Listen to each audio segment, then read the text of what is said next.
Theodore Roosevelt became President of the United States at the beginning of the 20th century. It was a time of great technological progress in the United States. Yet many people felt that there was too little social progress. They demanded reforms in politics, industry, and the use of natural resources. Theodore Roosevelt supported this call for reforms. His first target was big business. This week in our series, Kay Gallant and Harry Monroe continue the story of the presidency of Teddy Roosevelt. In the early 1900s, a group of wealthy American businessmen agreed to join their railroads. They formed a company or trust to control the joint railroad. The new company would have complete control of rail transportation in the American West. There would be no competition. President Roosevelt believed the new company violated the Sherman antitrust law. The law said it was illegal for businesses to interfere with trade among the states. Roosevelt said he would make no compromises in enforcing the law. He asked the Supreme Court to break up the railroad trust. "We are not," Roosevelt said, "attacking these big companies. We are only trying to do away with any evil in them. We are not hostile to them, but we believe they must be controlled to serve the public good." The Supreme Court ruled against the railroad trust.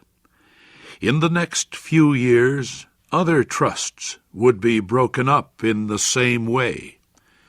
The American people called this trust-busting, and they called Theodore Roosevelt the trust buster.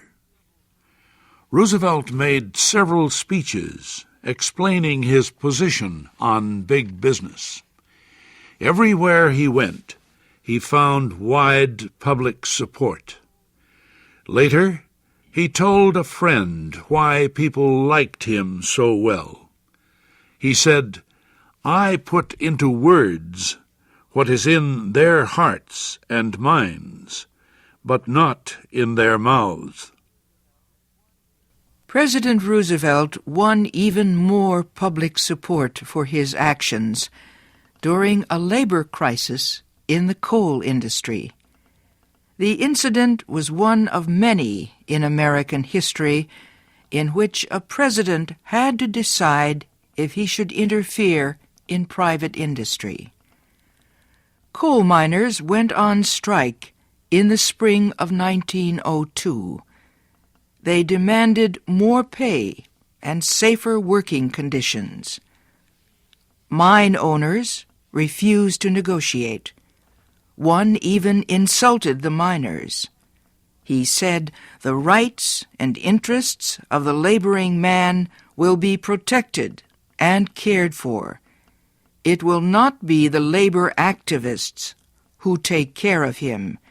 It will be the Christian men to whom God, in His great wisdom, has given the control of the property interests of this country. This self-serving use of religion made many Americans support the striking workers. After several months, President Roosevelt invited coal mine owners and union leaders to a meeting in Washington. He asked them to keep in mind that a third group was involved in their dispute, the public. He warned that the nation faced the possibility of a winter without heating fuel. Roosevelt said, I did not call this meeting to discuss your claims and positions. I called it to appeal to your love of country. The union leaders said they were willing to have the president appoint an independent committee to settle the strike. They said they would accept the committee's decision as final. The mine owners rejected the idea. One warned the president not even to talk about it. Such talk, he said, was illegal interference in private industry. That made Theodore Roosevelt angry. Later, he said, "If it were not for the high office I held, I would have taken him by the seat of the pants and the nape of the neck and thrown him out the window." Finally, Roosevelt got both sides to agree to a compromise. Mine owners agreed to have an independent committee study the miners' demands, and the miners agreed to return to work until the study was completed.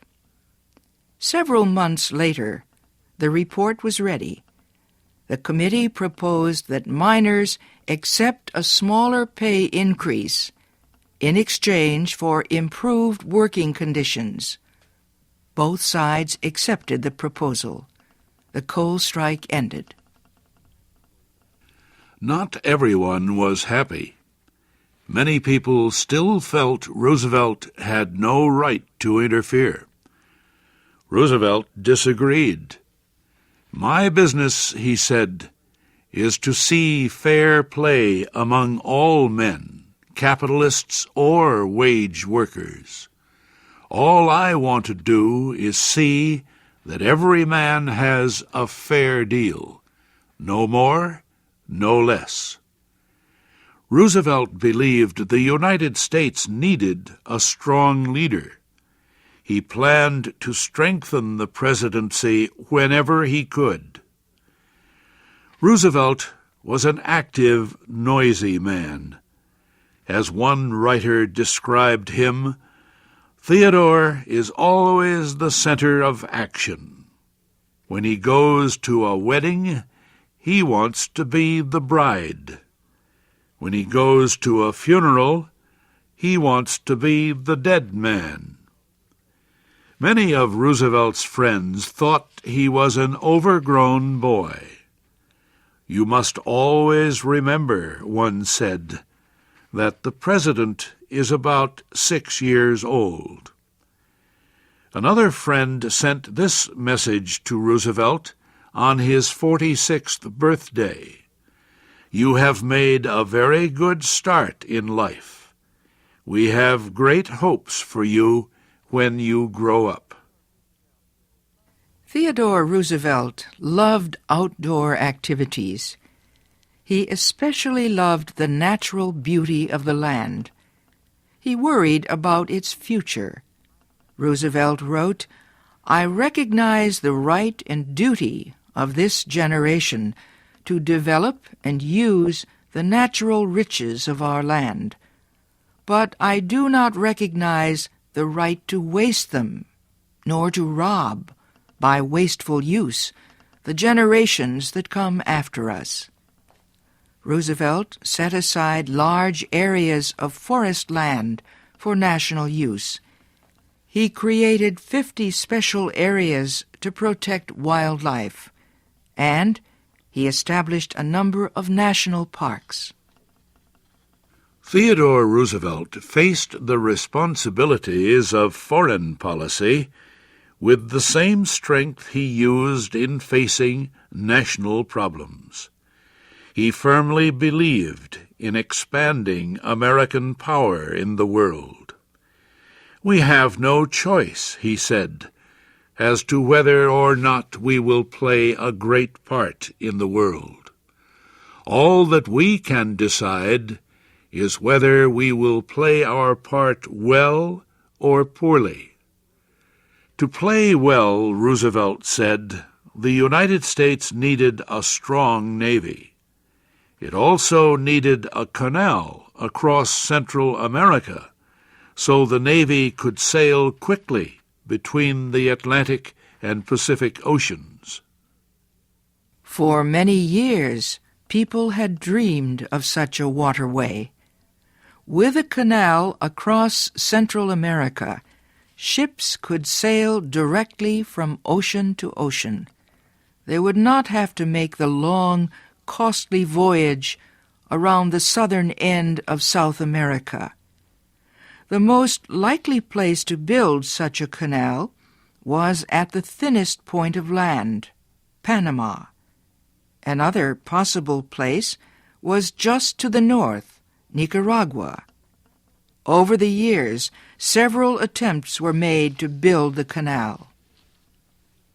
In the 1880s, Ferdinand de Lesseps, builder of the Suez Canal, formed a French company to build a waterway across Panama. De Lesseps spent $300 million to build just 1/3 of the canal. He could get no more money. His company failed. In the 1890s, an American company tried to build a canal across Nicaragua. It made little progress. After 3 years, it gave up the attempt. When Theodore Roosevelt became president in the early 1900s, he was ready to try again. A study was made to decide which would be a better place for the canal, Panama or Nicaragua. Engineers said it would cost less to complete the canal de Lesseps had started 20 years earlier in Panama. But de Lesseps' company still owned the land on which the canal would be built. The United States would have to buy the land as well as the rights to build the waterway. The study decided it would be less costly overall to build the canal in Nicaragua. The proposal went to the United States Congress for approval.